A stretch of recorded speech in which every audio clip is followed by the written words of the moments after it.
in-laws سخرګنۍ in-laws mother-in-law خواښي mother-in-law daughter-in-law انګور یعنی د زوی ښځه daughter-in-law son-in-law زوم یعنی د لور خاوند son-in-law brother-in-law یعنی اوښی د ښځې ورور یا د خور خاوند د ښځې ورور یا د خور خاوند دواړو ته ویلی کېږي brother-in-law دغسې سانډو ته هم ویلی کېږي brother-in-law او د دې نه علاوه لیور ته هم په انګریزۍ کې ویلی کېږي brother-in-law sister-in-law ویلی کېږي اندرور ته یعنی د خاوند خور د ښځې د خاوند چې کومه خور وي نو هغې ته ویلی کېږي sister-in-law دغسې خینې ته هم ویلی کېږي sister-in-law او د دوه ورونو ښځې چې کومې وي د هغوی هم چې په خپل منځ کې کومه رشته وي نو هغې ته موږ یور وایو په پښتو کې او په انګریزۍ کې د هغې دپاره هم راځي sister-in-law co-wife ویلی کېږي بن ته هغه د یو سړي دوه ښځې د هغوی چې په خپل منځ کې کومه رشته وي موږ ورته په پښتو کې بن وایو دغې ته ویلی کېږي co-wife په انګریزۍ کې co-parents-in-law یعنی خیخان co-parents-in-law ویلی کېږي هغه خیخان یعنی د خاوند او د ښځې مور او پلار د خاوند مور او پلار او د ښځې د مور او پلار په منځ کې چې کومه رشته وي نو هغې ته ویلی کېږي co-parents-in-law step family میرنی خاندان step family مطلب میرنی خاندان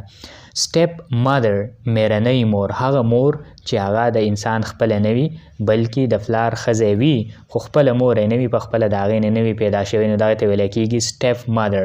دغسې step son هغې ته ویلی کېږي چې د انسان خپل زوی نه وي یعنی میرنی زوی په پښتو کې دې ته پرکټی هم وایي یعنی د یو انسان خپل زوی نه وي بلکې میرنی زوی دغې ته ویلی کېږي step son step daughter ته پرکټی هم ویلی کېږي او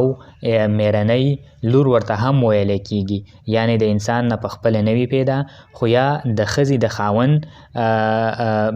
لور وي او یا د ښځې لور وي خو د دغې خاوند نه وي پیدا نو د دغې خاوند به دغه جینۍ هغه به step daughter کېږي یعنی پرکټی به وي میرنی لور به وي ځکه چې د هغې نه ده پیدا دغسې half brother ویلی کېږي میرنی ورورو half brother یعنی چې په هغې کې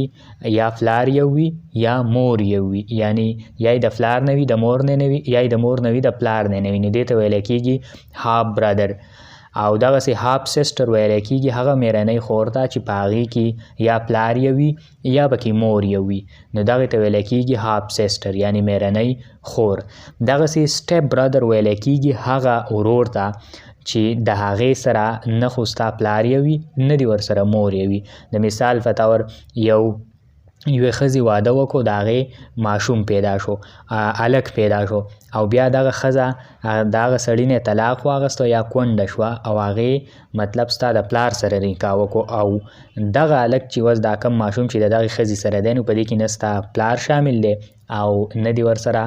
مور شامل ده نو دغې ته په انګریزۍ کې ویلی کېږي step brother او دغسې step sister هم دغې ته ویلی کېږي چې یو بله ښځې سره ماشومه وي او د هغې سره ستا پلار واده وکړي او د هغه ښځې د لور کوم څه چې ستا پلار واده کړی د هغې د لور او ستا په منځ کې چې کومه رشته ده یعنی ستا هغه step